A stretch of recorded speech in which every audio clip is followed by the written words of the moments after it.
तो जैसे प्रातः काल से सायंकाल तक की हर व्यक्ति की अपनी एक दिनचर्या होनी चाहिए। ऐसा नहीं कि आज हम 4 बजे उठे, कल 7 बजे उठे, पर फिर मन को आप कंट्रोल नहीं कर पाएंगे। मन के लिए एक दिनचर्या होनी चाहिए कि हमको 10 बजे सोना है, 4 बजे उठ जाना है, तो फिर 4 से 4:15 नहीं होना चाहिए, 4 बजे उठ जाना, ऐसा नियम बना ले। और उठ करके हमको थोड़ी देर नाम जप करना है, थोड़ी देर हमें वाणी जी का गायन करना है, थोड़ी देर हमें ध्यान, एक अपनी दिनचर्या। फिर हम अपने संसार के कार्य के नियम, जो संसार के कार्य हैं, उनको भी करते हुए भगवान को समर्पित करें। जैसे जो पद में है, जो आपको राष्ट्र सेवा मिली है, जो आपको समाज सेवा के पद मिले हैं, या आपको जो घर की सेवा के कार्य मिले, उनमें बहुत धर्म पूर्वक आचरण होना चाहिए। अगर आप अधर्म आचरण करते हैं, अपने पद का दुरुपयोग करते हैं, तो आप सुबह जग करके थोड़ा माला चला लीजिए, फिर भी आपका कल्याण नहीं होगा, क्योंकि आप अपने पद का, अपने सेवा का दुरुपयोग कर रहे हैं। जैसे हम जानते हैं कि अधर्माचरण है, ये अधर्मी है, हमें पता है दोषी है, और वो हमको कुछ धन दे देता है, और हम उसको मुक्त करवाने की बात सोचते हैं, और जो निर्दोष है उसको फंसा देते हैं। अब तुम चाहे जितना माला चलाने की कोशिश करो या दान पुण्य करो, वो तुम्हारा अधर्म आचरण, वो अधर्म का धन तुम्हें सतमार्ग में नहीं जाने देगा। नियम लेना चाहिए कि जिस पद में है, जिस धर्म में है, जिस कर्तव्य में है, चाहे कुछ भी हो जाए, हम अपने कर्तव्य से विमुख नहीं होंगे। जितना जब महान है, उतने कर्तव्य महान है। दोनों बातें समझना है।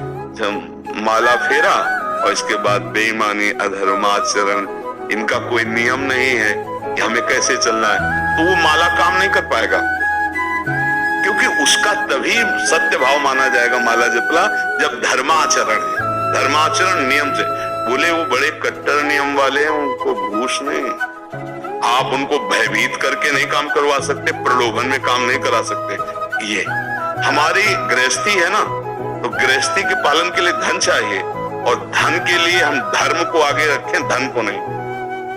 धर्म को, हमारा कर्तव्य क्या, प्रायः जैसे पूज्य बाबा ने कहा, आज हमारे देश में बहुत दुर्दशा हो रही है। दुर्दशा हो रही क्यों? क्योंकि सब अपनी जगह से गलत हो रहे हैं। अगर अपनी जगह हम ठीक रहे तो हमारी दुर्दशा नहीं होगी, हमारा भजन कम होगा, लेकिन हम धर्म से चल रहे हैं तो हम विजयी होंगे, हम भगवान को प्रसन्न कर सकते हैं, क्योंकि हमें जो कार्य मिला है वो भगवान का ही कार्य, सृष्टि भगवान का कार्य। जैसे नए बच्चे कुछ वकालत पढ़ रहे थे, तो यहाँ के प्रश्न किया था कि हम जानते हैं कि वो दोषी नहीं है, हम जानते हैं कि वो दोषी है, पर दोषी हमें पैसा दे रहा है, तो हम वकालत पढ़ी इसीलिए, हम उसको जिताएंगे, तो क्या कोई पाप है? तो उनका खुला पाप है। बोले नहीं, हमारी कोई ऐसा कंपनी दो, ऐसा कुछ बोले कि हमारी कंपनी को ये सिखाया जाता है, तो हमको तो ये करना ही होगा, अगर नहीं करेंगे तो हमारी वकालत का मतलब क्या रहा?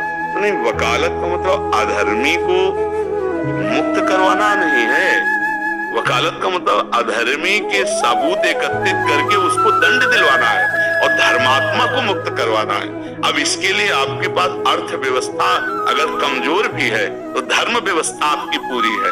धर्म व्यवस्था ठीक है तो परिवार स्वस्थ रहेगा, सुखी रहेगा, भगवान आप पर प्रसन्न रहेंगे। अच्छा, फिर हमने तर्क रखा कि जैसे आपकी बहन के साथ कोई गलत व्यवहार करे, आपको पता है, और वो आपको 10 लाख रुपया घूस दे, तो क्या आप उसका पक्ष लेंगे? नहीं, तो फिर दूसरी बहन के साथ किया।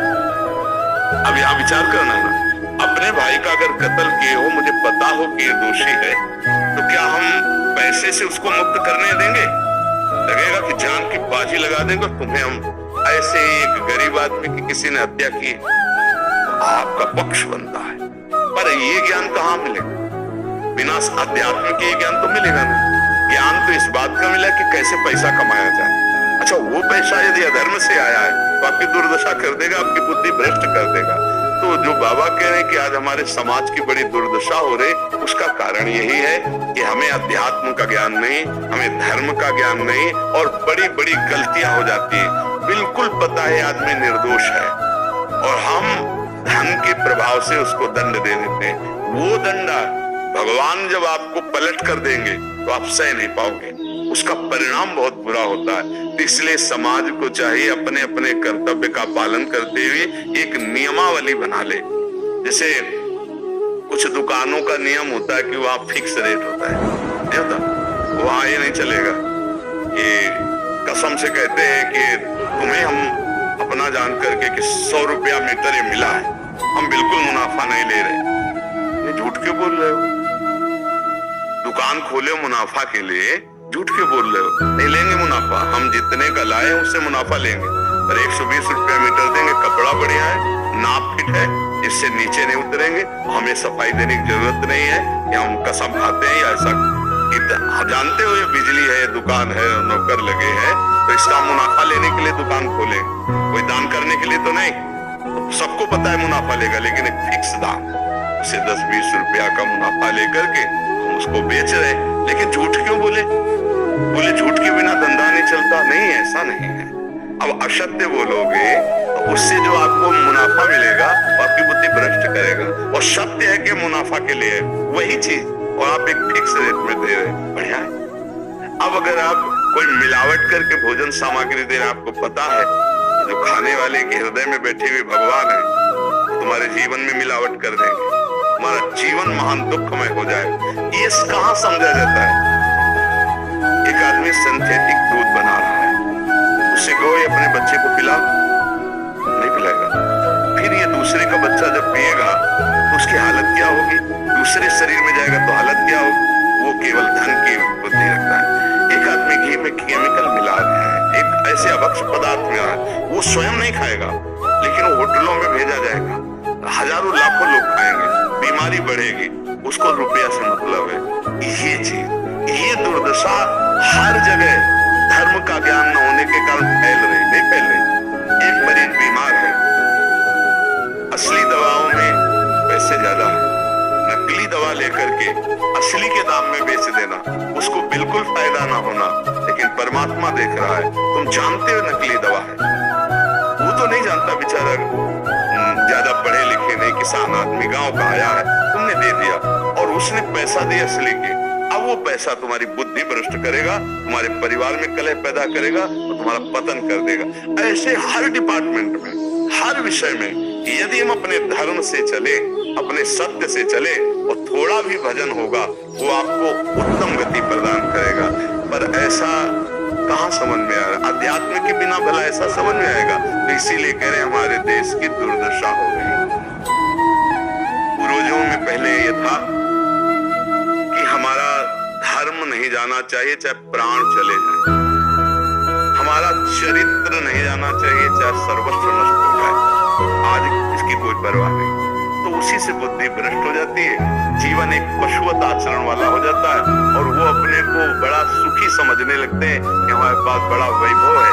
लेकिन प्यारे, उस दिन को याद करो जिस दिन तुम्हारा आखिरी समय होगा, ना तुम्हारा फार्म हाउस जाएगा, ना महल तुम्हारा जाएगा, ना बैंक बैलेंस जाएगा, ना कोई व्यक्ति, और ना ये शरीर। अब तुम्हारे कर्म तुमको भोगवाएंगे।